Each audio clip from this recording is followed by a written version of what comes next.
का जितना हो सके हम करेंगे। तो हमारे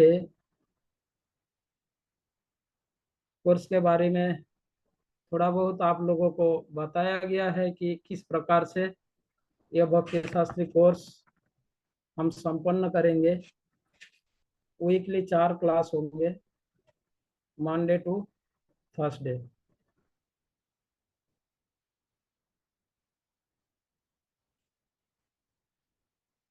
ये जो भक्ति शास्त्री कोर्स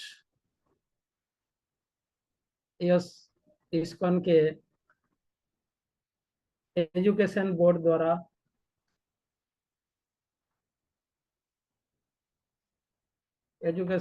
द्वारा यह निर्देशित तथा प्रामाणिक और सर्टिफाइड कोर्स है। इस कोर्स इस्कॉन एजुकेशन बोर्ड से आपको प्रमाण पत्र प्राप्त होगा, सर्टिफिकेट मिलेगा, जो इसको सक्सेसफुली कंप्लीट करेंगे उनके लिए। तो भक्ति शास्त्री कोर्स में हम 4 विषयों पर अध्ययन करेंगे सिस्टेमेटिकली। एक व्यवस्थापक प्रोसेस में पद्धति से हम शास्त्र अध्ययन करेंगे। हम सभी भगवत गीता, भागवत आदि प्रभुपाद के पुस्तकें हम पढ़ रहे हैं, पर अब हम जो पढ़ते हैं अपने इच्छा के अनुसार, मर्जी के अनुसार सिस्टेमेटिकली अध्ययन इस कोर्स का मुख्य उद्देश्य है। हम कैसे सिस्टेमेटिकली शास्त्र अध्ययन करें। इस कोर्स के माध्यम से आपको शास्त्र अध्ययन में हमारी रुचि बढ़ाना और अधिक से अधिक गहराई के साथ शास्त्र सिद्धांत को अधिक से अधिक गहराई के साथ शास्त्र सिद्धांत को समझना, केवल समझना नहीं, भक्ति शास्त्री कोर्स के माध्यम से शास्त्र जो 12 उद्देश्य है, उन 12 उद्देश्य को प्राप्त करने के लिए हमें सिस्टेमेटिकली शास्त्र अध्ययन करना होता है। बिना उद्देश्य से किसी कार्य जब हम करते हैं, कोई भी कार्य करते हैं, तो उस कार्य में सफलता प्राप्त नहीं होता। तो शास्त्र अध्ययन भी एक कृष्ण भावना भावित कार्य है। ये भी भक्ति के एक अंग है। कृष्ण भक्ति के यह एक 64 अंगों में से एक है, शास्त्र अध्ययन, शास्त्र श्रवण। अब यह शास्त्र अध्ययन सिस्टेमेटिकली हमें करना है। वही प्रशिक्षण आपको इस कोर्स के द्वारा आप सीखेंगे। शास्त्र अध्ययन के 12 उद्देश्य है। इन 12 उद्देश्य को सामने रखते हुए हमें शास्त्रों का अध्ययन करना होता है। इस कोर्स में आपको वो सिखाया जाएगा। शास्त्र अध्ययन का पहला उद्देश्य होता है ज्ञान प्राप्त करना, नॉलेज। और सामान्य रूप से भक्त इसी उद्देश्य से शास्त्र अध्ययन करते हैं। पर ये एक उद्देश्य है ज्ञान प्राप्त करना, पर इसके साथ साथ और भी उद्देश्य है। अंडरस्टैंडिंग, समझना चाहिए, जानना और समझना। दूसरा उद्देश्य होता है समझना, अंडरस्टैंडिंग। तीसरा है हमने जो सीखा, जो जाना, जो ज्ञान प्राप्त किया, जो समझा, उसको हम अपने व्यक्तिगत जीवन में कैसे प्रयोग करें, यह है तीसरा उद्देश्य। हमारी व्यक्तिगत जीवन में प्रयोग करना उस शिक्षाओं को। ऐसे उद्देश्य रखते हुए हमें शास्त्र करना है। चौथा उद्देश्य होता है शास्त्र अध्ययन के, उन शिक्षाओं को, उन ज्ञान को हम कृष्ण भावनामृत के प्रचार कार्यों में उसका प्रयोग करना, प्रीचिंग एप्लीकेशन। पहला उद्देश्य नॉलेज, दूसरा है अंडरस्टैंडिंग, तीसरा है पर्सनल एप्लीकेशन और चौथा है प्रीचिंग एप्लीकेशन।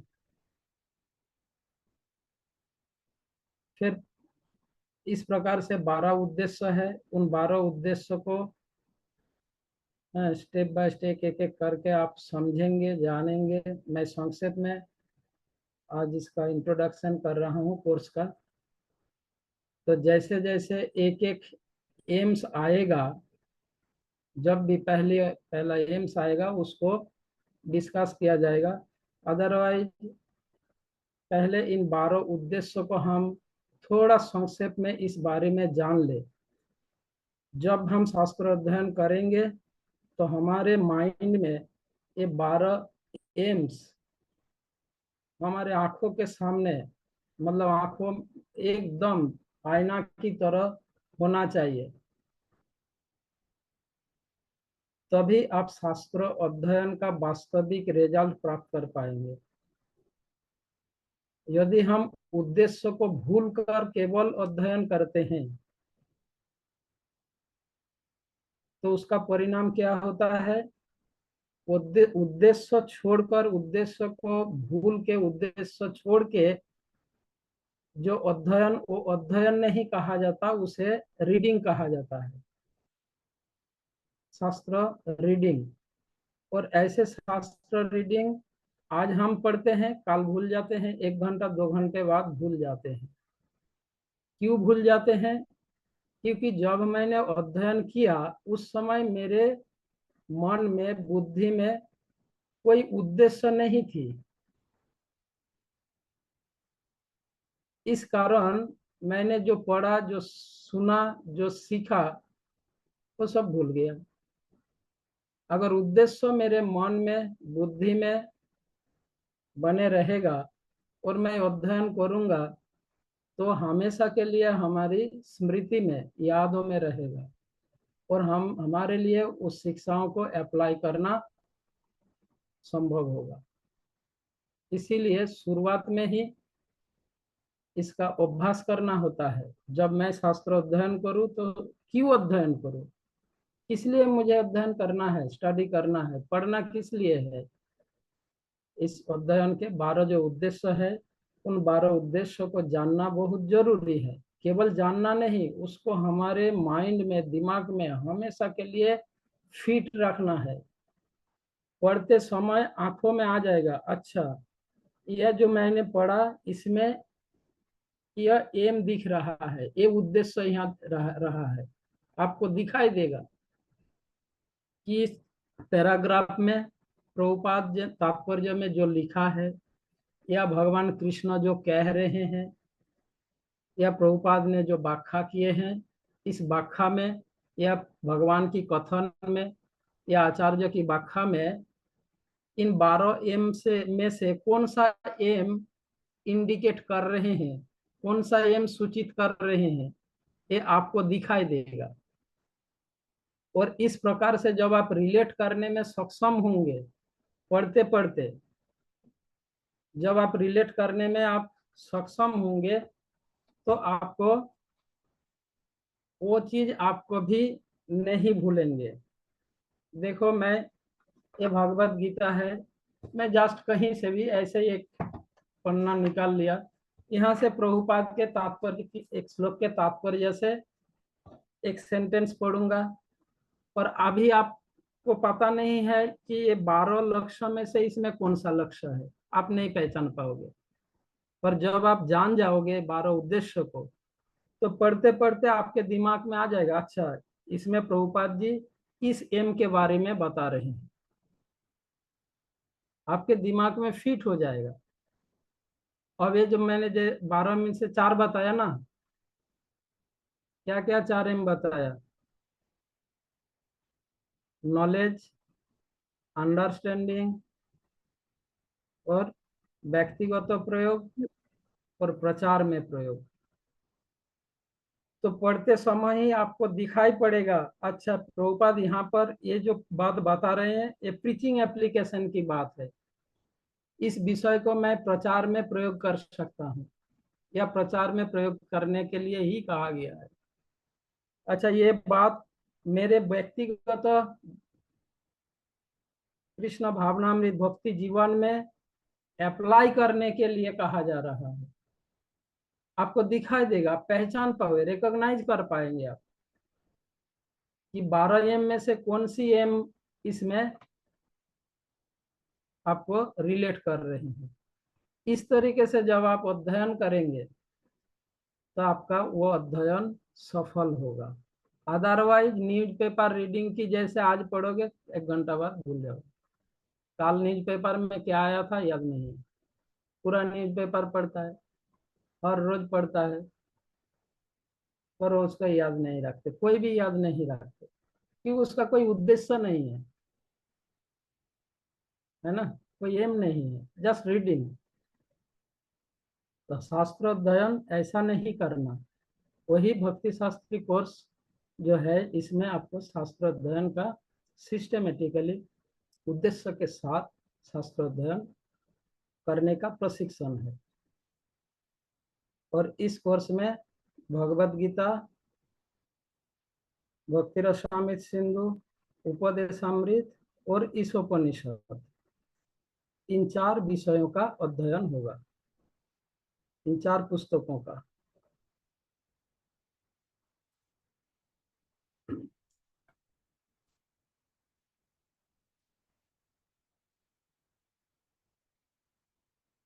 तो आज मैं आपको ये 12 एम के आपके पास सॉफ्ट कॉपी आया होगा स्टूडेंट हैंडबुक का,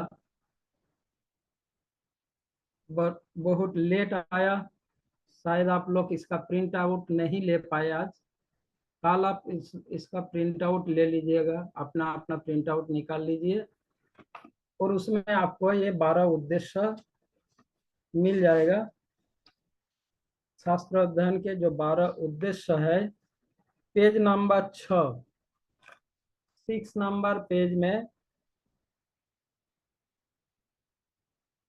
आपको मिलेगा VTE व्यवस्थित शास्त्रीय अध्ययन के 12 उद्देश्य। VTE मतलब Vaishnav training and education, VTE। 2 people enter, इसको एडमिट करवा लो।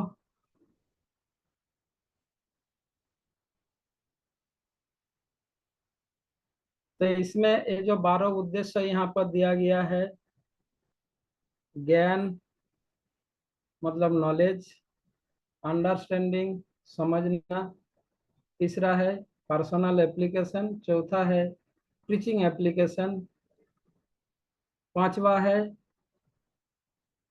धार्मिक प्रयोग। धार्मिक प्रयोग एक्चुअली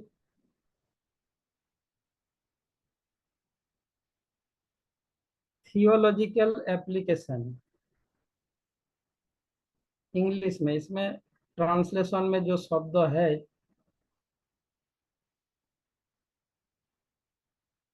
वो शब्द शायद अप्रोप्रिएट ना भी हो इंग्लिश में। Theological application. नंबर 6 है आस्था और विश्वास, इंग्लिश में इसको कहा जाता है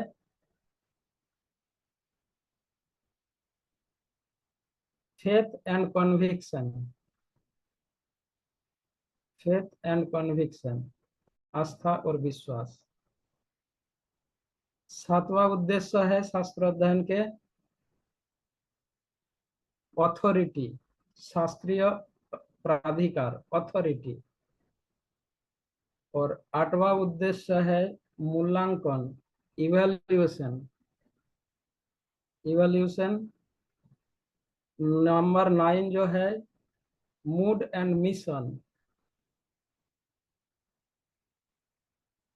यानी मनोभाव एवं उद्देश्य, मूड एंड मिशन। इस वाक्य के द्वारा, सेंटेंस के द्वारा, इस शब्दों के द्वारा प्रभुपाद का क्या मनोभाव तथा उद्देश्य सूचित कर रहा है, इसे कहते हैं मूड एंड मिशन। नंबर 10, शैक्षिक एवं नैतिक अखंडता, यानी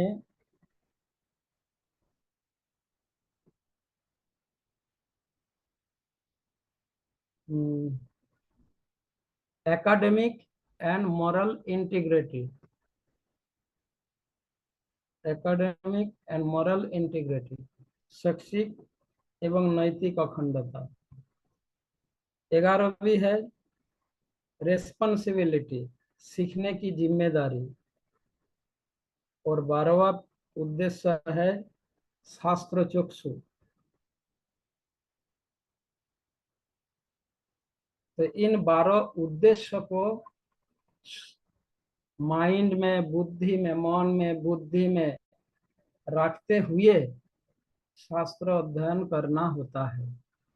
उसे कहते हैं सिस्टेमेटिकली शास्त्र अध्ययन, व्यवस्थित शास्त्र अध्ययन, सिस्टेमेटिकली स्टडी। और जब हम सिस्टेमेटिकली अध्ययन करेंगे तभी हमारी अध्ययन सक्सेस होता है।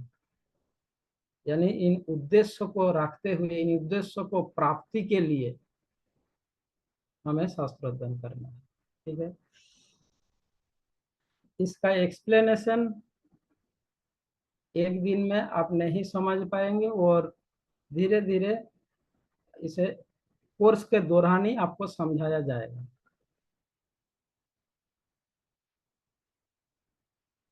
ये जो उद्देश्य को आपको समझाया जाएगा, आप समझ जाएंगे। ठीक है, सिस्टमेटिकली जब एक एक इस चीज आएगा तो आपको समझ आएगा। अब ये संपूर्ण कोर्स, जिसको 7 यूनिट में डिवाइड किया गया है, ये जो 4 पुस्तकों का हम अध्ययन करेंगे, इस कोर्स का सिलेबस में ये 4 विषय है: भगवत गीता, भक्ति रसामृत सिंधु, उपदेशामृत और ईशोपनिषद। इन 4 विषयों के ऊपर हमारा जो अध्ययन होगा,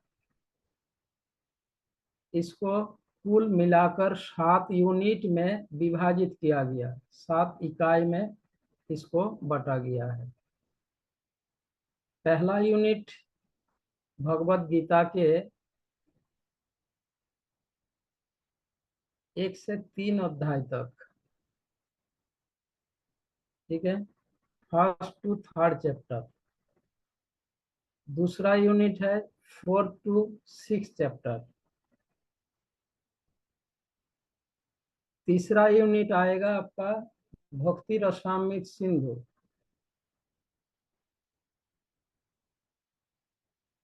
भक्ति रसामृत सिंधु और उपदेशामृत, ये दोनों यूनिट 3 में आएगा। यूनिट 4 आएगा आपका Bhagavad Gita 7 chapter to 12 chapter. Unit 5 में आएगा ईशोपनिषद। और यूनिट 6 में आएगा भगवत गीता 13 अध्याय से 18वीं अध्याय। और 7वां यूनिट जो है, ये क्या बोले, रिव्यू है, संपूर्ण कोर्स के रिव्यू। तो कुल मिलाकर आप मानो 6 यूनिट है। इन 6 यूनिट, 6 इकाई में से पहला यूनिट भगवत गीता फर्स्ट 3 अध्याय, दूसरा यूनिट 4 चैप्टर से 6 चैप्टर तक। तो इस प्रकार से 6 यूनिट में इसको डिवाइड किया गया है। और प्रत्येक यूनिट में मिनिमम 7 क्लास आप मान के चलो, 7 से 12 क्लास के बीच में एक एक यूनिट का क्लास होगा, 12-13 मैक्सिमम एक एक यूनिट में। यहाँ पर आपके जो स्टूडेंट हैंडबुक दिया गया, इसमें एक चार्ट दिया गया है, पेज नंबर 7। ठीक है, पर ये जो यहाँ पर जो चार्ट है, अगर इसके अकॉर्डिंगली अगर हम क्लास करेंगे तो कुल मिलाकर 54 क्लासेस होंगे, जबकि ये 54 क्लास में हमारा कंप्लीट नहीं होता है, कुछ क्लासेस बढ़ जाएगा। जैसे यूनिट 1 में 7 लेसन है, ये 7 के जगह 9 हो सकता है। ऐसे एक दो क्लास क्लास बढ़ ही जाता है। ठीक है, तो अब फिर भी आप मान के चलो 70, तो कुल मिलाकर 70 क्लास मान के चलो, पूरा कोर्स का 70 क्लासेस मान के चलिए। ठीक है, थोड़ा कम ज्यादा ऐसा होगा। ठीक है, तो आज पहला यूनिट का हम प्रारंभ करेंगे। आपने कोई ऐसे कोर्स में, सेमिनार में, प्रशिक्षण कोर्स में इससे पहले भी आप पार्टिसिपेट किए हैं, जैसे कि डिसाइपल कोर्स आप लोग किए हो, तो इस कोर्स में जो कोर्स का जो नॉर्म्स है, जो नियम है, जो विधि है, उन नॉर्म्स को फॉलो करना चाहिए प्रत्येक विद्यार्थी को, स्टूडेंट को। कक्षा के नॉर्म्स, कोर्स के नॉर्म्स, जो विधि नियम, यानी आपको ध्यान रखना है कि आप क्लास में प्रेजेंट रहे, उपस्थित रहे, क्योंकि शिक्षा की जिम्मेदारी आपका है, किसी अन्य का नहीं। यह शिक्षण का जिम्मेदारी आपका है, तो इसीलिए आपको प्रेजेंट रहना है। बाकी ये सारे नॉर्म्स आदि डिसाइपल कोर्स में जो पढ़ाया गया था सेम ऐसे ही नॉर्म्स है, इसलिए इसमें मैं टाइम ज़्यादा नहीं दूंगा। अब हमारा पहला यूनिट शुरू से पहले हम थोड़ा मंगलाचरण करेंगे, उसके बाद हम प्रारंभ करेंगे। ओम अज्ञानं तिमिरन्धस्य ज्ञानाञ्जनशलाकया चक्षुरुन्मीलितं येन तस्मै श्रीगुरवे नमः। श्रीचैतन्यमनोभीष्टं स्थापितं येन भूतले स्वयं रूप पदा मह्यं ददाति स पदान्तिकं। वन्देऽहं श्रीगुरो श्रीयुतपदकमलं श्रीगुरून् वैष्णवांश्च श्रीरूपं साग्रजातं सहगण रघुनाथान्वितं तं सजीवं स्वाद्वैतं सावधूतं परिजनसहितं कृष्णचैतन्यदेवं श्रीराधाकृष्णपादान् सहगण ललिता श्रीविशाखान्वितांश्च। नमो विष्णुपदाय कृष्णप्रेष्ठाय भूतले श्रीमते भक्तिवेदांत स्वामिनिति नामिने। नमस्ते सरस्वती देवे गौरवाणी प्रचारिणे निर्विशेष शून्यवादी पाश्चात्यदेशतारिणे। वाञ्छाकल्पतरुभ्यश्च कृपा सिन्धुभ्य एव च पतितानां पावनेभ्यो वैष्णवेभ्यो नमो नमः। हे कृष्ण करुणा सिंधु दीनबंधो जगत्पते गोपेश गोपिकाकांत राधाकांत नमस्तुते। तप्त कांचन गौरांगी राधे वृंदावनेश्वरी वृषभानुसुते देवी प्रणमामि हरिप्रिये। जय श्री कृष्ण चैतन्य प्रभु नित्यानंद, श्री अद्वैत गदाधर श्रीवासादि गौर भक्त वृंद। हरे कृष्णा कृष्णा कृष्णा हरे हरे, हरे राम राम राम हरे हरे।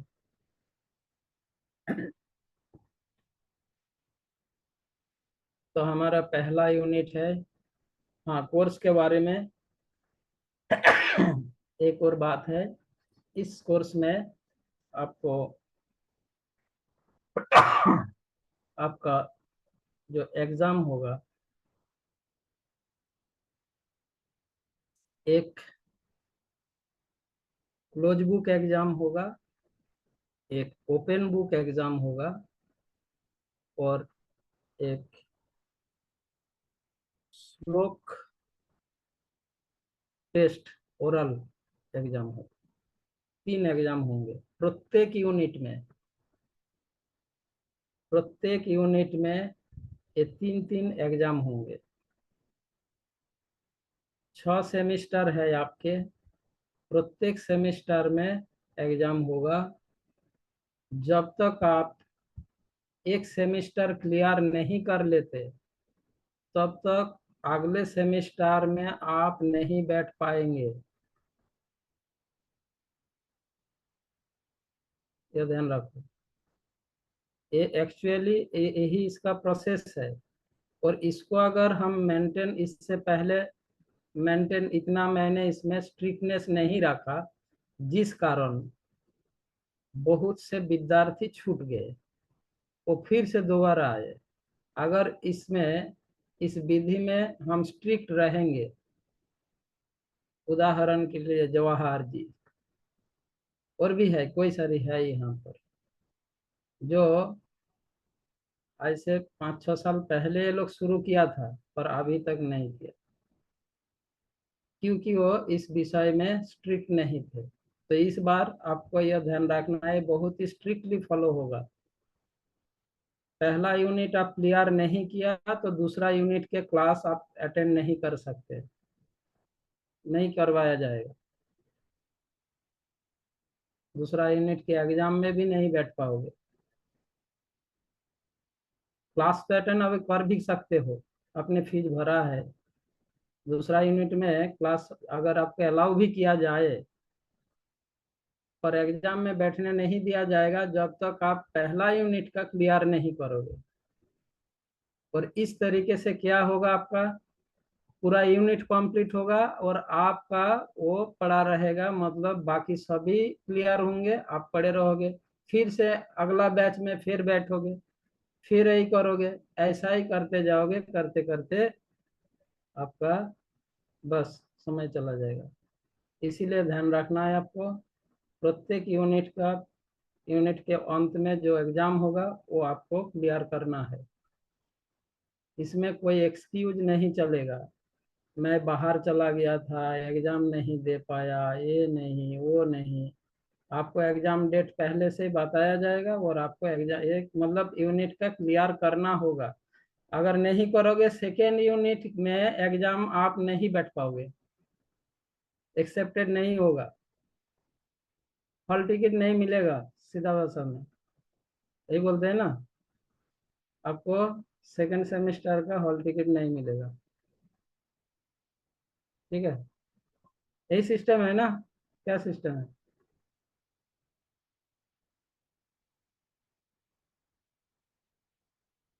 और आपको 65% मार्क में पास होना है, तभी आपको सर्टिफिकेट मिलेगा।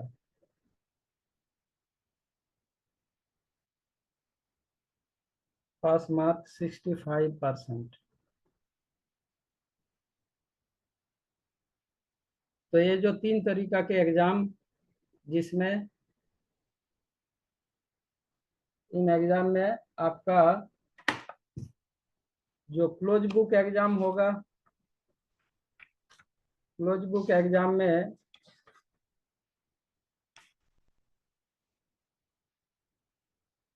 20% का एग्जाम होगा क्लोज बुक, 65% मार्क्स का एग्जाम होगा ओपन बुक, और श्लोक मेमोराइजेशन ओरल टेस्ट ये होगा 10%।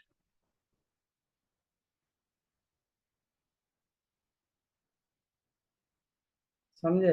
मान लो एक यूनिट का, एक पेपर का 100% अगर माना जाए, 100 मार्क्स में से क्लोज बुक एग्जाम रहेगा आपका 65% मार्क का, पर रहेगा तो 100 मार्क का ही, पर उसका 65% मानकर आपका रिजल्ट निकलेगा सिस्टम के हिसाब से। और जो ओपन बुक होगा 65 और क्लोज बुक होगा 20 और श्लोक मेमोराइजेशन होगा 10%, तो बाकी रहता है 5%। ये 5% आपका अटेंडेंस और आपने कृष्ण भावनामृत जीवन में, आपके व्यक्तिगत जीवन में आप किस प्रकार आप साधना भक्ति का अभ्यास कर रहे हैं, आपकी व्यवहारिक जीवन के आधार पर कृष्ण भावनामृत जीवन में, उसके ऊपर ये रहेगा। आप बोलेंगे हम तो घर पे रहते हैं, इसको आप कैसे असेसमेंट करेंगे? जो जो जयपुर के हो, जयपुर के रहने वाले हो, दिखा जाएगा आपका कि आप महीने में कितने दिन मंदिर आ रहे हो, ये सब नोटिस किया जाएगा। आप मंदिर के किसी कार्यक्रम में सेवा में भाग लेते हो या गेस्ट की तरह आते आकर जाते हो, ये सभी इन सभी के ऊपर आपके व्यवहारिक व्यक्तिगत जीवन के ऊपर नोटिस किया जाएगा। उसमें 5% है। या आप किसी प्रचार कार्यक्रम में आप जुड़े हो या नहीं, रेगुलर किसी प्रोग्राम आप अटेंड करते हो या नहीं, इस इन सभी पर आधारित है ये 5%। ठीक है, आपकी साधना के ऊपर, भक्ति साधना के आधार पर। तो जो क्लोज ओपन बुक जो 65% रहता है, 65 में से आपको 50% आपको लाना होगा, और 20% क्लोज बुक में, 20% पे जो क्लोज बुक एग्जाम, इसमें आपको 65% लाना होगा। तो कुल मिलाकर आपको टोटल 65% में आप पास हो गए, पास मार्क। असेसमेंट सिस्टम इसकी थोड़ा अलग है, वो आपको जानने की जरूरत नहीं है, तो टीचर को जानने की जरूरत है। ठीक है, अब हम शुरुआत करेंगे यूनिट 1 भगवत गीता।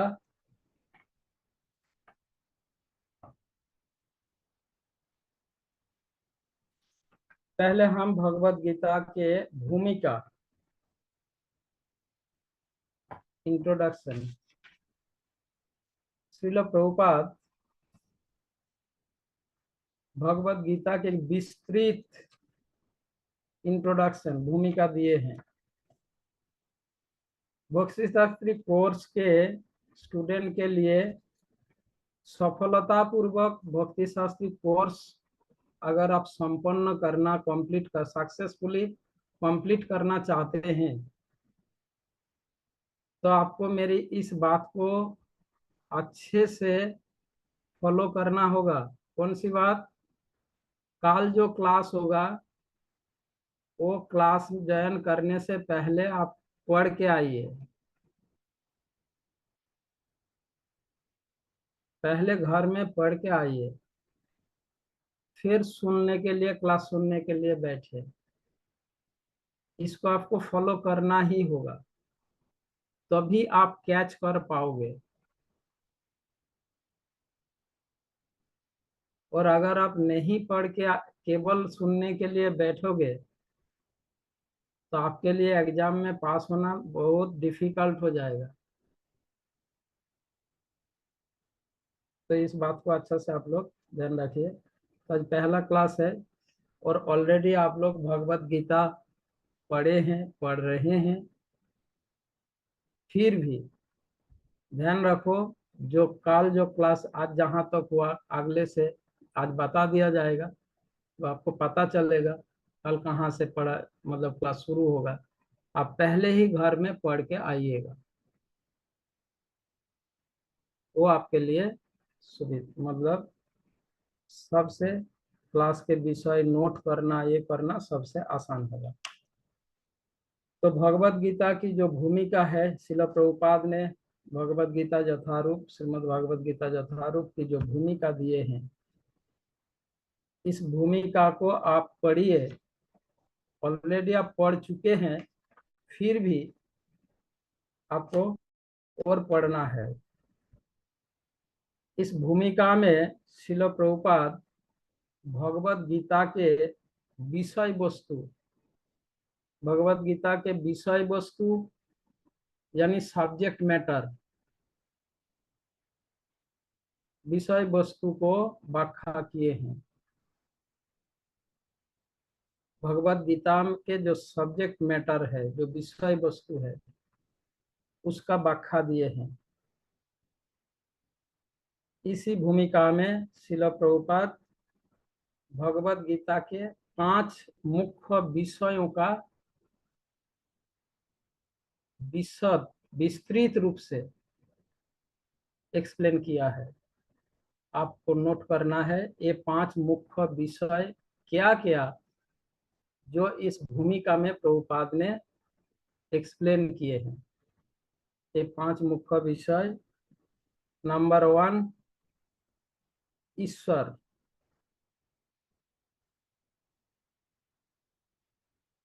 दूसरा है जीव,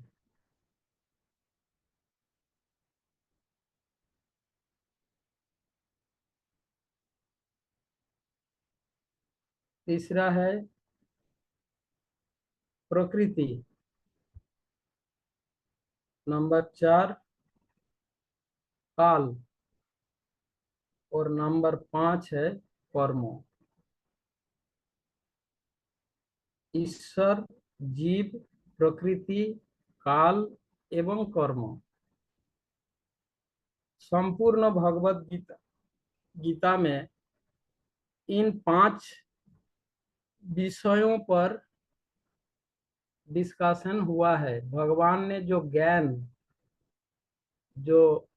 ज्ञान उपदेश दिए भगवत गीता में, वो ज्ञान उपदेश इन 5 विषयों पर है। ईश्वर संबंधित, जीव संबंधित, प्रकृति संबंधित, काल संबंधित और कर्म संबंधित। इसीलिए श्रील प्रभुपाद भूमिका में इन 5 विषयों का एक्सप्लेनेशन दिए हैं। भूमिका इतना बड़ा, कम से कम 40 पन्ने की भूमिका होगा, शायद 30-35 पन्ने का भूमिका होगा।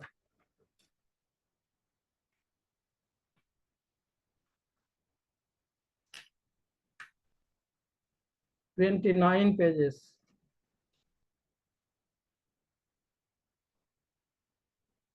तो इतना विस्तृत जो इंट्रोडक्शन दिए हैं, इस इंट्रोडक्शन में किसी भी पुस्तक के विषय वस्तु को समझने के लिए उसका भूमिका अध्ययन करना सबसे महत्वपूर्ण होता है।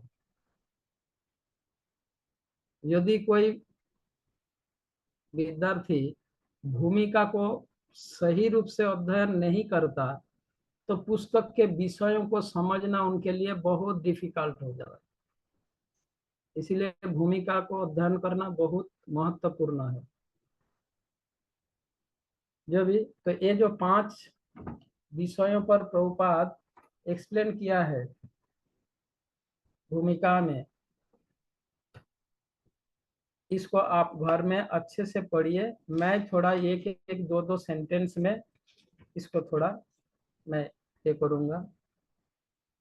ईश्वर के संबंध में मैंने कहा कि ये जो 5 विषय, जो 5 तत्व या 5 विषय, जो संपूर्ण भगवत गीता में जितना ज्ञान उपदेश है तथा अर्जुन के जो प्रश्न है और भगवान के जो उत्तर है भगवत गीता में, ये इन्हीं विषयों से संबंधित है। इन 5 विषयों में से ही संबंधित क्वेश्चन आंसर है।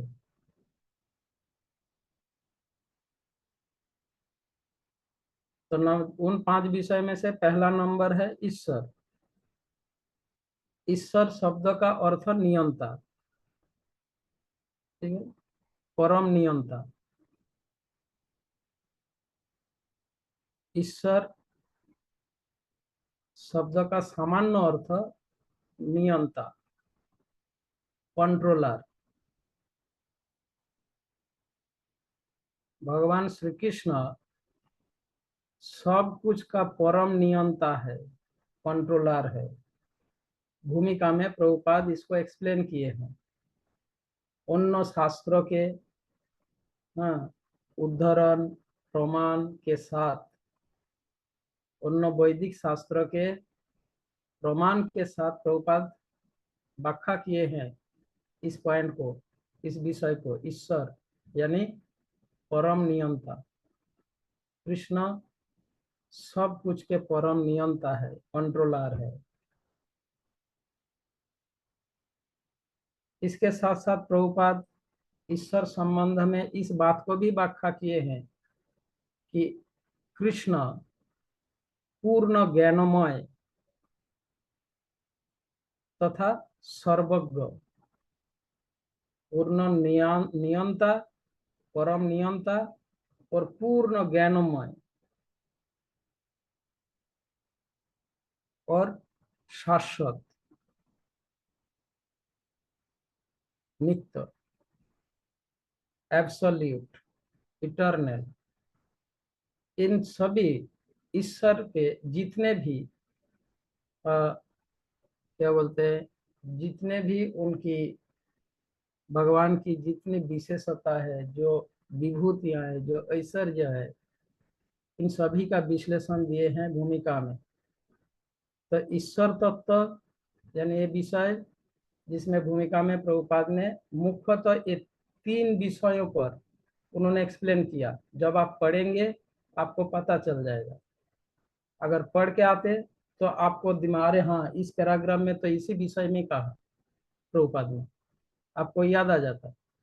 और अभी तो पढ़ के नहीं आए ना, तो घर में जाके जब पढ़ेंगे, मैंने कह रहा हूँ जहाँ प्रभुपाद जी ईश्वर इस विषय को एक्सप्लेन कर रहे हैं, वहाँ पे आपको जैसे पढ़ोगे तो मेरी बात याद आ जाएगा। यहाँ पे प्रभुपाद यह व्याख्या कर रहे हैं कि कृष्ण भगवान ये परम नियंता है, कंट्रोलर है, सब कुछ उनके नियंत्रण में है और ये पूर्ण ज्ञानमय है। ज्ञानमय का अर्थ सर्वज्ञ, जो सब कुछ जानता है। कृष्ण सब कुछ जानते हैं, पर कृष्ण को कोई नहीं जानता। वो सबको जानता है, सब कुछ जानते हैं। यह ईश्वर तत्व की एक, हाँ, ये है विशेषता है। और यह शाश्वत है, इटर्नल है, सच्चिद आनंदमय है। तो ईश्वर संबंध में इन विषयों का व्याख्या किए हैं। जीव संबंध में प्रभुपाद ने व्याख्या किए हैं। जीव भगवान के शाश्वत अंश है, शुद्राति शुद्र सच्चिदानंदमय है और अत्यंत शुद्र अंश है। और ये जीव तत्व, जीवात्मा, वे अल्पज्ञ है। सर्वज्ञ ईश्वर है, जीव अल्पज्ञ है। अल्पज्ञ और सर्वज्ञ समझ रहे हैं ना? अल्पज्ञ यानी थोड़ा जानने वाला, और सर्वज्ञ मतलब सब कुछ जानने वाला। उसी प्रकार प्रकृति की संबंध है प्रभुपाद एक्सप्लेन किए हैं, व्याख्या किए हैं।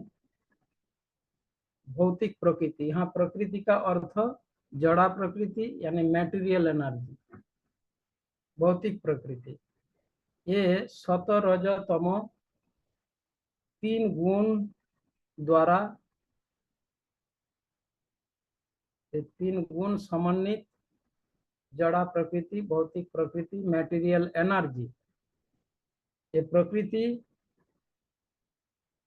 ईश्वर के नियंत्रण में है, यानी कृष्ण के नियंत्रण में। प्रकृति शब्द का सामान्य अर्थ होता है एनर्जी, शक्ति। तो एनर्जी सदैव, शक्ति सदैव शक्तिमान के नियंत्रण में, अधीन में रहते हैं, है ना। शक्ति सदैव शक्तिमान के, किसी ना किसी के नियंत्रण में रहता है। तो उसी प्रकार ये नेचर, जो प्रकृति, मटेरियल नेचर, एनर्जी, ये कृष्ण के नियंत्रण में है। और चौथा विषय जो काल, ये त्रिगुणातीत है, तीन गुणों से परे हैं। ये विषय काल जो है भौतिक है पर तीन गुणों से परे हैं। ये भी भगवान के एक रूप है, विनाशकारी रूप, इसे काल कहते हैं। प्रकृति से परे यानी प्रकृति के तीन गुणों से परे। तीन गुण काल के अधीन है। काल भगवान का ही एक रूप है, ठीक है। और काल शब्द का एक अर्थ समय भी होता है। यहाँ पर काल का अर्थ ये तीन गुणों से परे और भगवान का एक रूप। और पांचवा पॉइंट जो है, जो विषय है भगवत गीता का, यह है कर्म। कर्म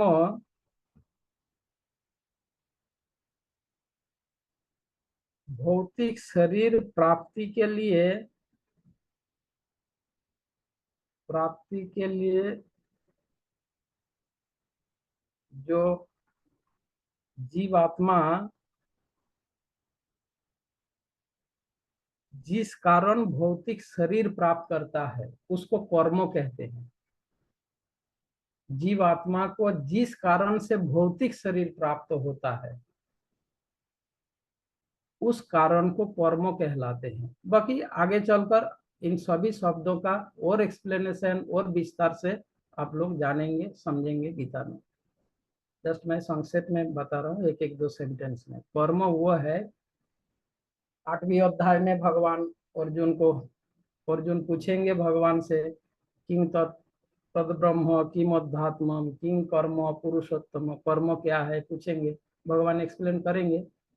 तो जस्ट संक्षेप में एक सेंटेंस में, कर्म क्या है? जीवात्मा, जिस कारण जीवात्मा को भौतिक शरीर प्राप्त होता है उसको कर्म कहते हैं, ठीक है। एक शब्द में कर्म का परिभाषा अगर कहे तो यह सेंटेंस होगा, कर्म किसे कहा जाता है? जीवात्मा, जिस कारण से जीवात्मा को भौतिक शरीर, उसको कर्म कहलाते हैं, ठीक है।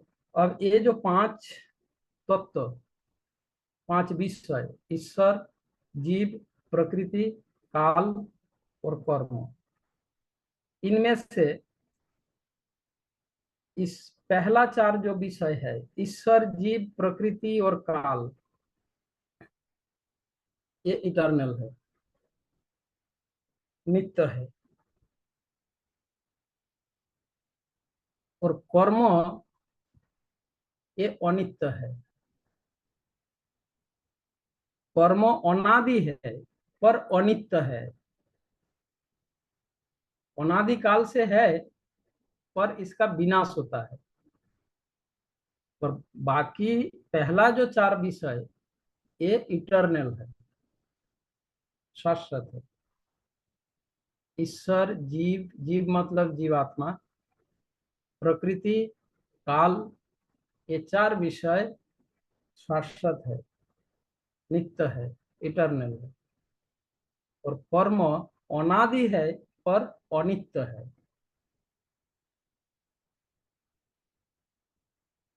कर्म अनादि बट अनित्य है।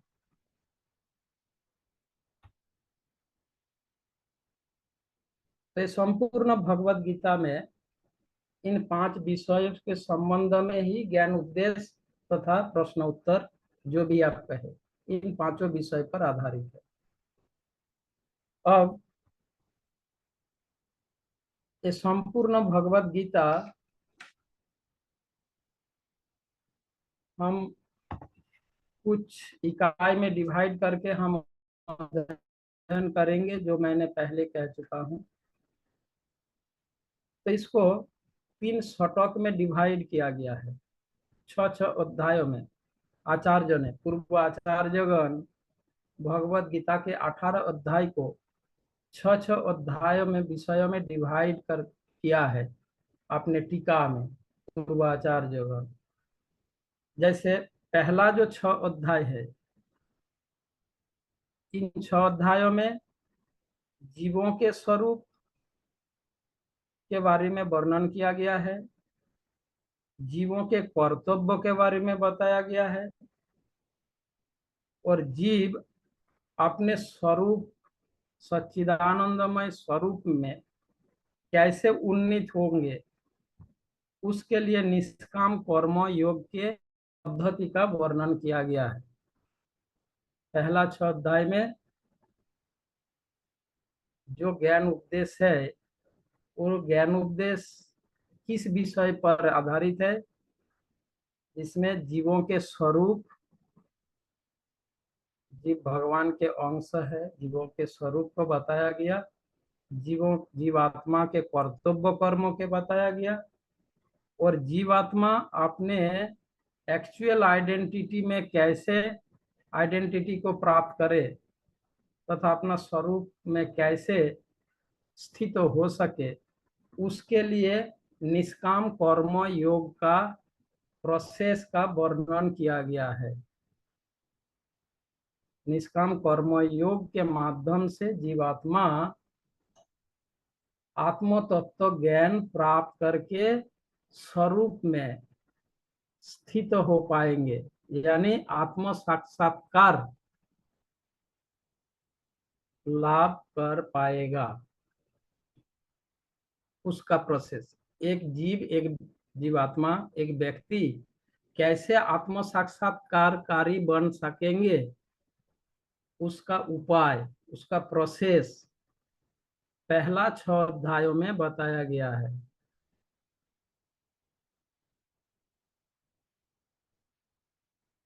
भगवत गीता के जो पहला 6 अध्याय भगवान ने जो ज्ञान उपदेश दिया, किस विषय पर ज्ञान उपदेश दिए?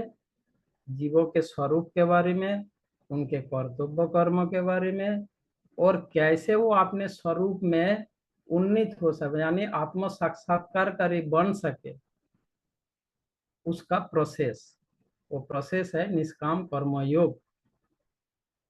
इसीलिए पहला 6 अध्याय को कर्म शतक कहा गया है। शतक मीन्स 6, 6 मीन्स शतक मीन्स 6, कर्म शतक, यानी ये पहला 6 चैप्टर जो है, 6 अध्याय, इन 6 अध्यायों का विषय वस्तु यह है, जीवों का स्वरूप, जीवों के कर्तव्य, और जीव कैसे आत्म साक्षात्कारकारी, कैसे वो सेल्फ रियलाइज करे, सेल्फ रियलाइजेशन का प्रोसेस, ये पहला 6 अध्याय का विषय वस्तु है। सेकेंड 6 अध्याय जो है 7 से 12 अध्याय तक, जिसमें भगवत प्राप्ति का उपाय, यानी गॉड रियलाइजेशन कैसे होगा, सेल्फ रियलाइजेशन कैसे होगा, पहला 6 अध्याय का विषय है। गॉड रियलाइजेशन कैसे होंगे, यह सेकेंड 6 अध्याय का विषय है। 7 से 12 अध्याय तक इस विषय पर डिस्कशन है। कृष्ण ने जो ज्ञान उपदेश दिया वो इस विषय पर है। कौन सी विषय? भगवत प्राप्ति के उपाय तथा गॉड रियलाइजेशन का उपाय, प्रोसेस। क्या है उपाय? भक्ति। भगवत प्राप्ति का उपाय क्या है? भक्ति। तो इसीलिए 6 चैप्टर से 12 चैप्टर तक इसको कहा जाता है भक्ति शतक। सेल्फ रियलाइजेशन का उपाय क्या है? निष्काम कर्म योग। इसीलिए पहला 6 अध्याय का नाम रखा गया कर्म शतक। दूसरा 6 अध्याय का विषय है गॉड रियलाइजेशन, भगवत प्राप्ति का उपाय, वो है भक्ति। इसीलिए इसका नाम रखा आचार्य जगन, इसका नाम रखे भक्ति शतक। और अंतिम 6 अध्याय 13 से 18वें अध्याय तक इसका विषय क्या है? जो 5 तत्व का, 5 विषयों का वर्णन किया ना, अभी बताया ना, ईश्वर, जीव, प्रकृति, काल और कर्म। 13 से 18 अध्याय तक इन 5 विषयों का विस्तृत वर्णन तथा इन 5 विषयों में 5 विषय का पारस्परिक संबंध और इन 5 विषयों का डिटेलिंग, ये 13 से 18 अध्याय का विषय है। तो यह हुआ ज्ञान शतक। ये 5 विषयों में जानकारी दी है भगवान ने, ईश्वर, जीव, प्रकृति, काल और कर्म। इन 5 के विषय में डिटेल वर्णन दिए हैं भगवान 13 से 18 अध्याय तक।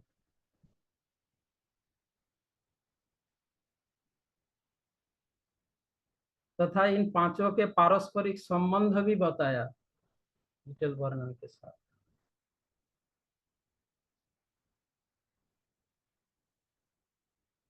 अब इसका मतलब यह नहीं कि पहला 6 अध्याय में भक्ति की बात नहीं है, ज्ञान की बात नहीं है, केवल कर्म की बात है, ऐसा नहीं है। और दूसरा 6 अध्याय में केवल भक्ति की बात है, कर्म की बात नहीं है, ज्ञान की बात नहीं है, ऐसी बात भी नहीं है। और अंतिम 6 अध्यायों में केवल ज्ञान की बात है, कर्म और भक्ति की बात नहीं है, ऐसा भी नहीं है, ये ध्यान रखो। हाँ, पहला 6 अध्याय में कर्मों का प्रधानता, अधिक मात्रा में कर्म संबंधित एक्सप्लेनेशन, निष्काम कर्मों के संबंध में, इसीलिए उसका नाम रखा कर्म शतक। है तो तीनों चीज, कर्म के विषय में भी है, ज्ञान के विषय में भी, भक्ति के विषय में भी। तीनों शतक में तीनों विषय ही है, पर एक एक शतक में एक एक विषय का प्रधानता है, उसके अनुसार नाम रखा गया कर्म शतक, भक्ति शतक, ज्ञान शतक। ठीक है। जिनमें से भक्ति सबसे महत्वपूर्ण है। भक्ति सबसे महत्वपूर्ण है, इसीलिए भक्ति को बीच में रखा गया।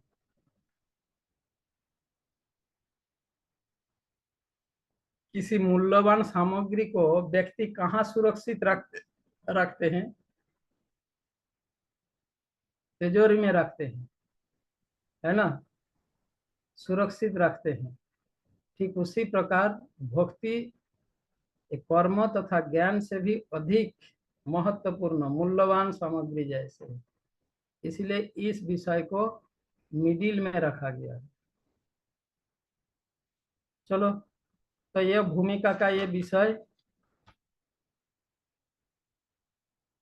संक्षेप में मैंने बताया। अब हम पहला अध्याय शुरुआत करेंगे। हरे कृष्ण प्रभु जी। एक्चुअली पहला लेसन जो है 1 से हरे 3 कृष्ण अध्याय, प्रभु जी। में 7 क्लासेस है, हो सकता है 7 के जगह 9 क्लासेस हो। अभी तक हमारा क्लास शुरू नहीं हुई, ठीक है। अब तक इंट्रोडक्शन चल रहा था, कोर्स का इंट्रोडक्शन किया संक्षेप में, और हमारी पहला यूनिट का इंट्रोडक्शन किया, और फिर पहला यूनिट में जो 1 से 3 अध्याय, उसका इंट्रोडक्शन किया। अब क्लास शुरू होंगे अभी। अब इस वीक में आज क्लास है, आज वेडनेसडे और कल थर्सडे, मतलब कल क्लास है। फिर नेक्स्ट वीक में आपका मंडे से थर्सडे तक।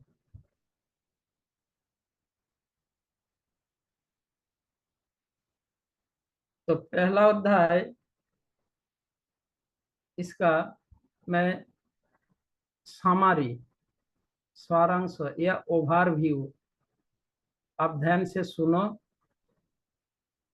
फिर जब आप पढ़ेंगे तो आपको समझ आएगा कि हाँ, इसी विषयों पर ये पहला अध्याय है, आपको पता चलेगा। इस अध्याय में धृतराष्ट्र संजय से पूछा कि कुरुक्षेत्र के युद्ध भूमि के घटना के तथा कुरुक्षेत्र युद्ध भूमि के सिचुएशन के बारे में संजय से पूछा। किसने? महाराज धृतराष्ट्र। धृतराष्ट्र संजय से पूछा। हम जानेंगे संजय कौन है, धृतराष्ट्र कौन है, सब जानते हैं आप लोग। भारत के हो तो कम से थोड़ा बहुत तो नॉलेज है। पूरा महाभारत तो सुनाने की जरूरत नहीं है यहाँ पे। ये भगवत गीता महाभारत का ही एक पार्ट है। महाभारत, व्यासदेव ने महाभारत कब रचना की?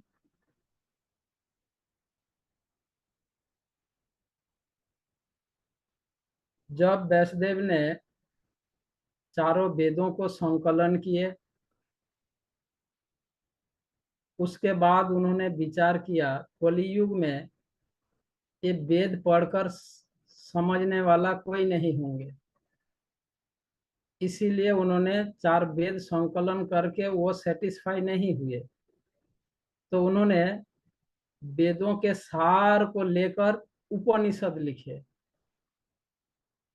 फिर भी वो सेटिस्फाई नहीं हो पाए।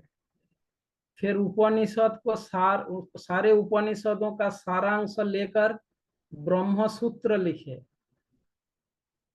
ब्रह्मसूत्र लिखने के बाद भी वो सेटिस्फाई नहीं हो पाया।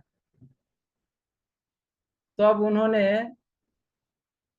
उस ब्रह्मसूत्र को स्टोरी के रूप में 18 पुराण में उसको व्याख्या किया। 18 पुराण लिखे। फिर 18 पुराण लिखने के बाद भी वो सेटिस्फाई नहीं हो पाए। उसको लगा ये भी कलियुग के मनुष्य के लिए उपयोगी नहीं होगा। तब 18 पुराणों के सार लेकर महाभारत लिखे। फिर भी सेटिस्फाई नहीं हो सके थे। तब नारद मुनि आए थे उनके पास, और भागवत लिखने के लिए उन्हें इंस्ट्रक्शन दिए थे। तो महाभारत, व्यासदेव जी वेद, फिर उपनिषद, फिर ब्रह्मसूत्र, फिर पुराण, फिर पुराण के बाद फिर महाभारत लिखे।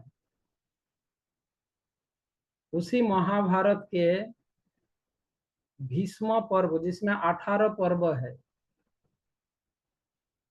उन 18 पर्व में से भीष्म पर्व एक पर्व है।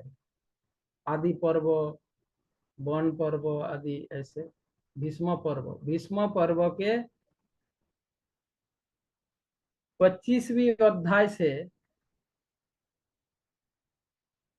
42वीं अध्याय कितना होता है?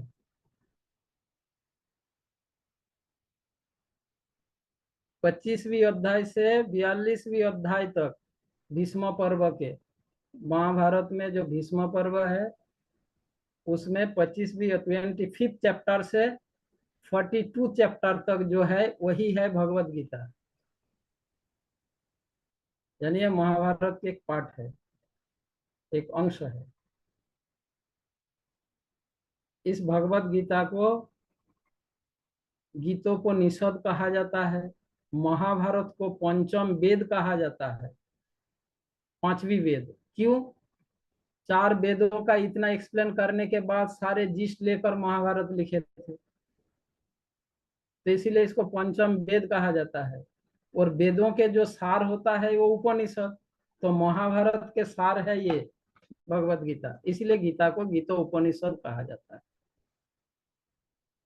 चलो, तो पहला अध्याय जो भगवत गीता का, इसमें महाराज धृतराष्ट्र संजय से कुरुक्षेत्र युद्ध भूमि के सिचुएशन के बारे में पूछा और कहा कि अब कुरुक्षेत्र में युद्ध भूमि में क्या चल रहा है मुझे बताओ।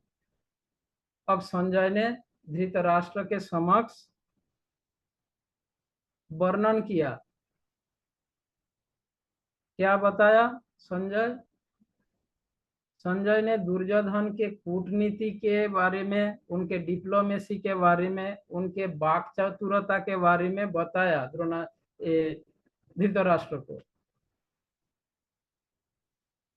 और यह सुनने के बाद, यह बताने के बाद संजय ने यह कहा कि आपके पुत्र द्रोणाचार्य, आपके पुत्र दुर्योधन द्रोणाचार्य के पास गए और जाकर कहा।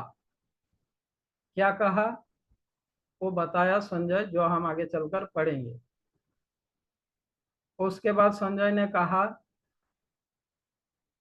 कि युद्ध प्रारंभ से पहले भीष्म ने शंख बजाया, भीष्मदेव, और भीष्मदेव की शंख ध्वनि के बाद जब पांडवों ने शंख ध्वनि की, शंख बजाया, तो कौरव पक्ष के सैनिकों का दिल धड़कने लगे।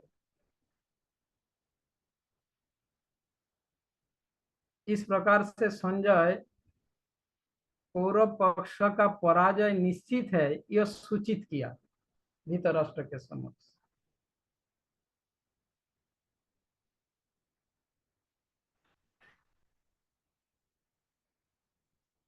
राजा धृतराष्ट्र, थोड़ा सा मैं इसको इंट्रोडक्शन के रूप में करूंगा जिससे आगे जो हम पढ़ेंगे वो समझने में आसान हो।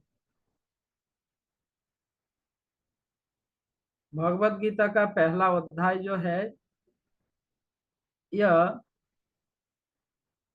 इस अध्याय में यह एक इंट्रोडक्शन कह सकते हैं आप, यानी युद्ध के पटभूमि का वर्णन। युद्ध प्रारंभ से पहले क्या सिचुएशन था उसका जो वर्णन है वो पहला अध्याय है भगवत गीता। कुरुक्षेत्र युद्ध प्रारंभ से पहले की क्या स्थिति थी कुरुक्षेत्र युद्ध भूमि में, उसका जो वर्णन संजय ने किया वही है पहला अध्याय। तो पहला श्लोक,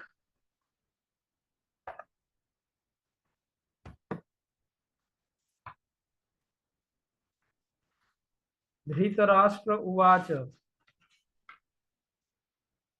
धर्मक्षेत्रे कुरुक्षेत्रे समवेतायुजुत्सव मामका पांडवश्चैव किम कुर्वत संजय।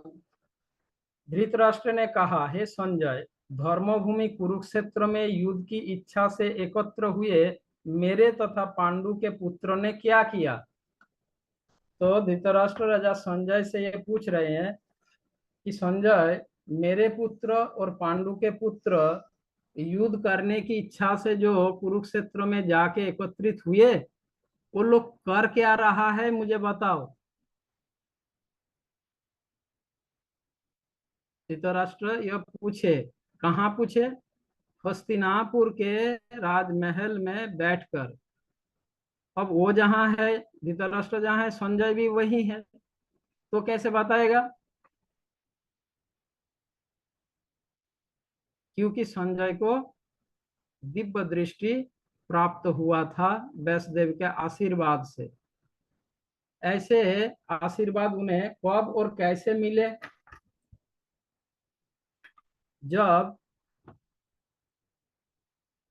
युद्ध होना तय हो गया, निश्चित हो गया कि युद्ध होगा, तब वैष्णदेव आए थे हस्तिनापुर में, राजमहल में, और धृतराष्ट्र से यह कहा कि हे महाराज धृतराष्ट्र, अगर आप युद्ध अपने आंखों से देखना चाहते हैं तो मैं आपको दृष्टि शक्ति प्रदान कर सकता हूं। आप चाहते हो तो बताओ, मैं तुम्हें दृष्टि शक्ति दे सकता हूं। धृतराष्ट्र से कहा वैष्णदेव ने। तब धृतराष्ट्र ने वैष्णदेव जी से यह कहा कि मैं जीवन भर तो अंधा रहा, अब आप मुझे दृष्टि शक्ति देंगे, उस दृष्टि शक्ति पाकर, वो दृष्टि पाकर मैं क्या देखूंगा? अपने ही पुत्रों का मृत्यु देखूंगा। तो ऐसा दृष्टि मुझे नहीं लेकर मैं क्या करूं? इससे अच्छा यह है आप संजय को वो शक्ति दे दीजिए, मैं उनसे सुन लूंगा। मैं देखना नहीं चाहता। इतना पूरा जीवन भर मैं अंधा स्थिति में बिताया, अब मेरे को दृष्टि शक्ति आप देंगे तो मैं क्या देखूंगा? अपने ही पुत्रों का मृत्यु देखूंगा। तो ऐसा दृष्टि मुझे नहीं चाहिए, बल्कि आप संजय को दृष्टि वो शक्ति दीजिए और वो मुझे बताएंगे, वो मैं सुन लूंगा। तब संजय को यह आशीर्वाद दिए वैष्णदेव, जिससे वो घर में बैठ के कुरुक्षेत्र युद्ध भूमि को वो देख सके, क्या हो रहा है क्या नहीं हो रहा है पूरा। ठीक है, इसीलिए संजय से धृतराष्ट्र ने पूछा। अब धृतराष्ट्र हुआ जो पहला श्लोक, इससे पहले आप एक को एक नोट करना है, इस अध्याय के संबंध में किस श्लोक में क्या कहा गया है वो मैं बताऊंगा, आप नोट कर सकते हो। देखिए, एक पहला श्लोक से लेकर 11वीं श्लोक तक युद्ध की तैयारियां का वर्णन, युद्ध प्रिपरेशन का वर्णन है 1 से 11वीं श्लोक तक। कुरुक्षेत्र युद्ध भूमि में दोनों पक्ष किस प्रकार युद्ध की तैयारियां प्रिपरेशन किया है तथा प्रिपरेशन में लगे हुए हैं, इसका वर्णन दे रहे हैं संजय धृतराष्ट्र को।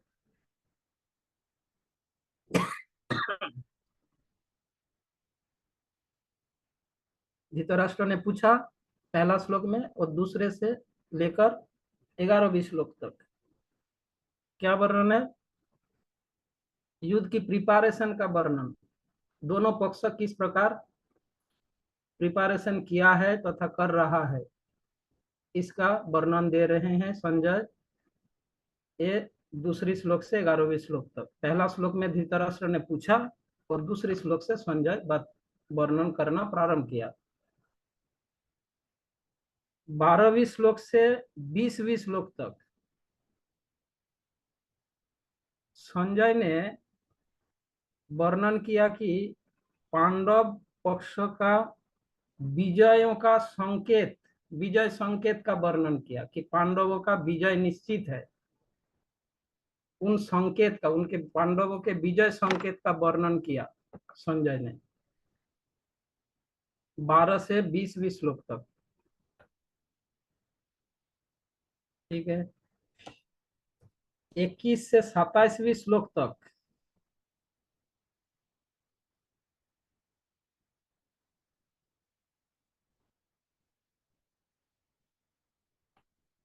भक्तवत्सल कृष्ण, इस विषय का वर्णन किया संजय कि कृष्ण अपने भक्तों के प्रति कितना वात्सल्य परायण, भक्तवत्सल श्री कृष्ण। जब अर्जुन ने कृष्ण से कहा दोनों पक्षों के बीच मेरे रथ को ले चलो, वहां से संजय ने धृतराष्ट्र को कृष्ण का भक्त वात्सल्य स्वभाव का वर्णन किया, भगवान कृष्ण के भक्त वात्सल्य स्वभाव, 21 से 27 श्लोक तक।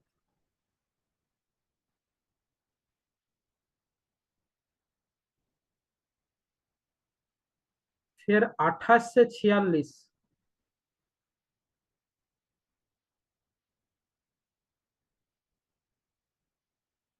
28 से 46 श्लोक तक।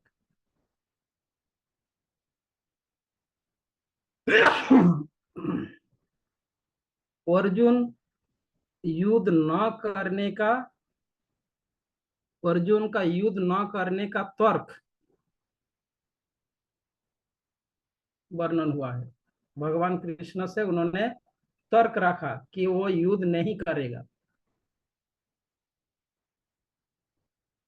5 तर्क रखे अर्जुन ने भगवान कृष्ण के समक्ष युद्ध न करने के कारण के रूप में। 5 तर्क रखे अर्जुन। इसका वर्णन 28वें श्लोक से हुआ है। तो ये 5 कारण में से 4 कारण पहला अध्याय में है और एक कारण दूसरे अध्याय में है।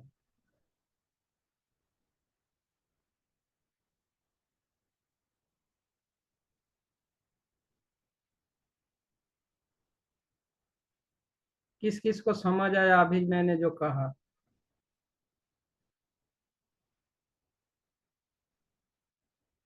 पहला 11 नंबर श्लोक तक युद्ध का प्रिपरेशन का वर्णन, 12 से 20 श्लोक तक पांडवों का विजय संकेत का वर्णन,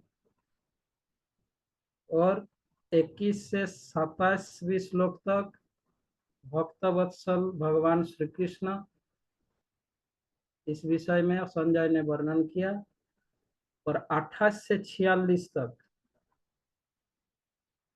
अर्जुन का युद्ध न करने का तर्क। अर्जुन ने कुल 5 तर्क रखे थे, जिनमें से 4 तर्क पहला अध्याय में है, या 28वें श्लोक से लेकर 43 श्लोक तक। उनका 5 तर्क के 4 तर्क का वर्णन है, और एक तर्क दूसरे अध्याय में है 6 नंबर श्लोक में। दूसरे अध्याय के 6 नंबर श्लोक में 5वां तर्क रखे थे। कुल 5 तर्क रखे थे अर्जुन। ठीक है। तो 28, 29, 30 ये 3 श्लोक में उन्होंने जो तर्क रखा, करुणा, दया,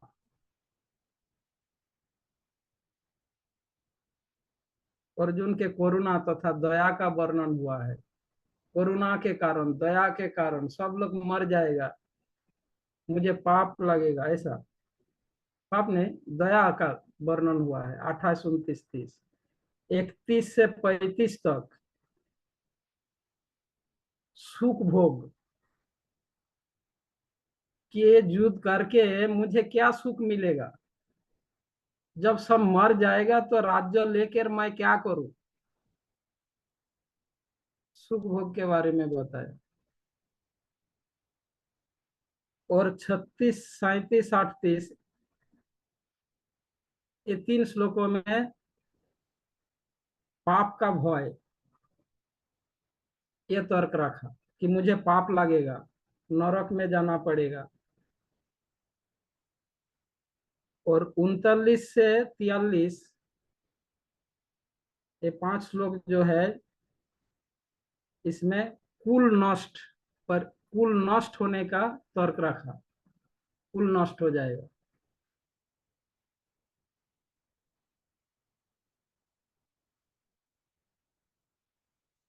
ठीक है। अब हमारा जो पहला लेसन है वो 11वीं श्लोक तक है, जो अभी आज तक उसका शुरुआत भी नहीं हो पाया। ठीक है, टाइम हो गया, 7 मिनट बाकी है 9 बजने में। तो आज का क्लास आप लोगों का ऑलमोस्ट इंट्रोडक्शन में गया, और ये जरूरी था करना। महाराज धृतराष्ट्र सदैव इस शोक में रहते थे, यह सोचकर कि उनको दो दो बार चांस मिला था राजा बनने का। समझे? धृतराष्ट्र सदैव इस शोक में रहते थे, इस बात में सदैव सोचते थे कि मेरे पास दो दो बार चांस आया था राजा होने का, पर दोनों बारी दो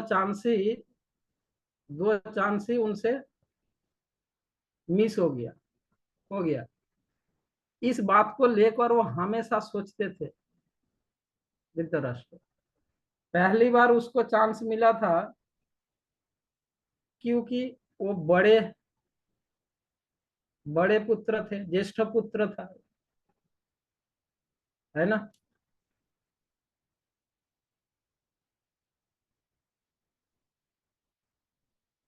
धृतराष्ट्र पांडु में से धृतराष्ट्र ज्येष्ठ बड़ा था, पांडु के बड़े भाई थे, तो नियम के अनुसार युवराज बड़ा पुत्र होना था, पर अंधा होने के कारण वो चांस मिस हो गया था। सभी लोग यही निर्णय दिए, नहीं ये तो अंधा है, बड़ा तो है पर अंधा है, अंधा को राजा बना कर क्या करेंगे। तो इसीलिए पांडु को चांस मिल गया, वो चांस खो दिया, इससे वो दुखी थे। मतलब अंधा होने के लिए उनका राजा होने में रुकावट आई। और सेकेंड चांस कब आया? जब पांडु को श्राप मिला था।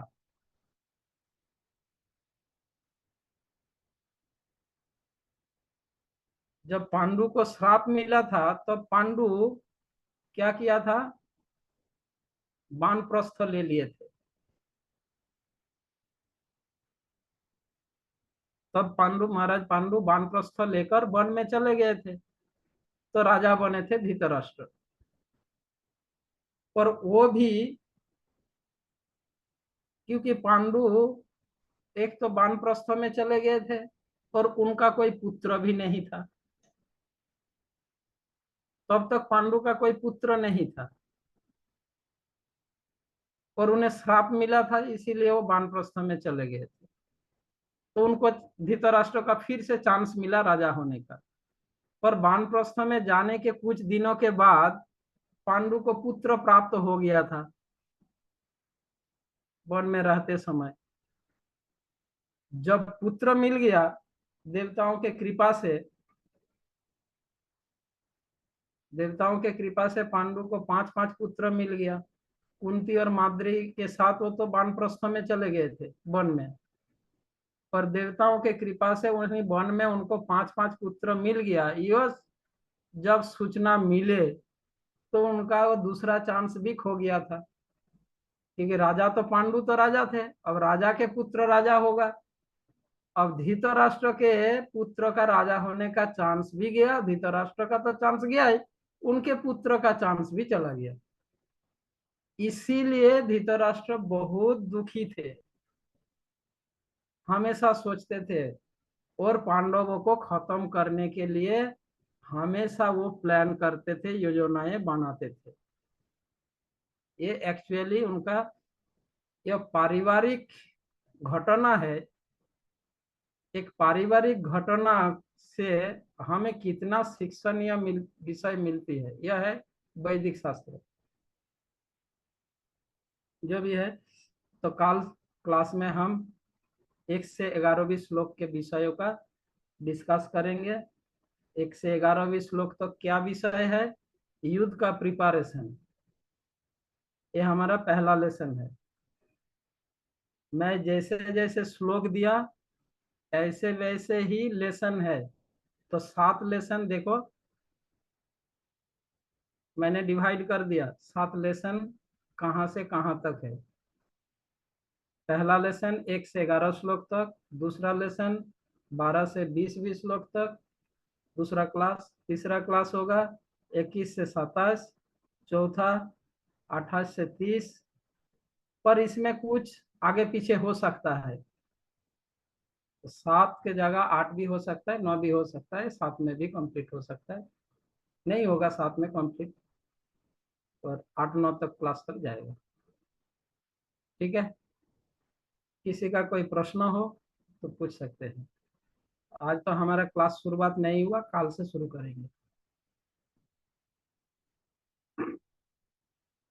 क्लास तो हुआ, मतलब भक्ति शास्त्री कोर्स का क्लास प्रारंभ नहीं हुआ।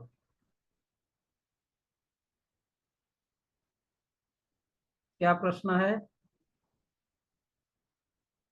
युगांशी शर्मा जी? अनम्यूट कीजिए। हाँ। हरे कृष्ण प्रभु जी। प्रभु जी, जो हमारे एग्जाम्स होंगे, मतलब मेरा हिंदी इतना वेल वर्स्ड नहीं है, तो आप हिंदी में ही पढ़ा रहे हो, तो एग्जाम हिंदी में ही लिखना होगा ऐसा? आपकी आवाज बहुत धीरे आ रही है। हरे कृष्ण प्रभु जी, ऑडिबल हूँ मैं? हाँ, प्रभु जी, मेरा क्वेश्चन ये है कि मेरा हिंदी इतना वेल वर्स्ड नहीं है, तो जो क्लोज बुक एग्जामिनेशन होगा वो हिंदी में ही लिखना पड़ेगा, बिकॉज आप हिंदी ही पढ़ा रहे हो। एग्जाम एग्जाम आप इंग्लिश में भी दे सकते हैं, हिंदी में भी दे सकते हैं। एग्जाम अच्छा, आप, इंग्लिश का। हाँ, हाँ, इंग्लिश में भी दे सकते हैं। ठीक है। थैंक यू प्रभु जी, थैंक यू। रत्नांगी माता जी। हरे कृष्णा प्रभु जी। प्रभु हाँ, जी, मेरा आवाज ठीक है? हाँ, ठीक है, बोलिए। हाँ प्रभु जी, एक्चुअली है ना, ये जो आपने हमको 12 ऑब्जेक्टिव्स बताए थे शास्त्र पढ़ने के, तो वो मैंने सारे नोट किए। मेरा 7th मिस हो गया प्रभु जी, अगर आप मुझे बताएं वो तो। कल मैं क्लास प्रारंभ से पहले इसको ओके एक प्रभु बार जी। और बता दूंगा, यस यस। और उसका याद रखने का तरीका भी बता दूंगा। Okay Prabhu ji, okay, thank you ठीक प्रभु है, जी। और कोई प्रश्न?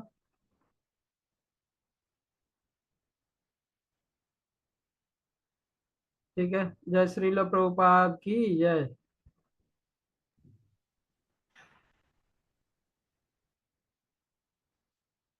अब मीटिंग लीव कर सकते हैं आप लोग।